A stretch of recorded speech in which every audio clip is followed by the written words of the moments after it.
Hebrews chapter 10 verse 26 has been one of the most confounding verses for the believer.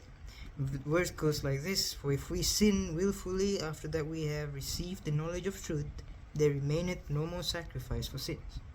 Well, many times people can get the wrong idea from that. So then what does it actually mean or say? Well, we shouldn't look at our own interpretations. Let's look at the same chapter. Let's look at the context of the chapter. If you go to Hebrews 10 verse 10, we start from there. It says, By the which will we are sanctified through the offering of the body of Jesus Christ once for all. So Hebrews 10 verse 10 says, we are sanctified through the offering of the body of Jesus Christ once for all. That's the context of Hebrews 10. Then verse 14 says, For by one offering he had perfected forever them that are sanctified. And that shows two things. Your salvation is forever. And the second thing it shows, for by one offering he had perfected forever them that are sanctified. That's verse 14 of the same chapter. Then we go to verse 18. We can go 15 to 18 as well, but you can look at it by yourself if you have the desire and interest to look at it. But verse 18 says, Now where remission of these is, there is no more offering for sin. That what that's saying is, once your sin has been paid for once for all, there is no more offerings for sin made. If you want to read verse 16 and 17, I'll just read it. This is the covenant that I will make with them after those days, saith the Lord. This is from the Old Testament.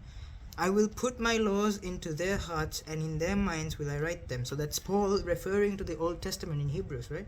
And then in verse 17 it says, And their sins and iniquities will I remember no more. And in verse 18 it says, Now where remission of these is, so what is the remission? Well, in verse 17 it says, And their sins and iniquities. So where the remission of sins is, there is no more offering for it. So that's verse 18. Then we go down all the way to verse 26. It says, For if we sin willfully after that we have received the knowledge of the truth, there remaineth no more sacrifice for sin.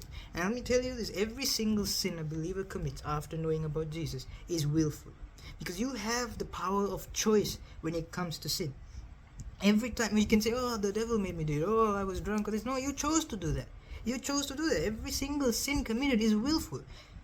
And that's why if this verse was supposed to be like the other way, then it's condemning, right? But we know Jesus Christ does not condemn. All we have to do is look at the context of the chapter. We look at the verses before, we look at the verses after. The context of this verse is that Jesus Christ paid for our sins once for all.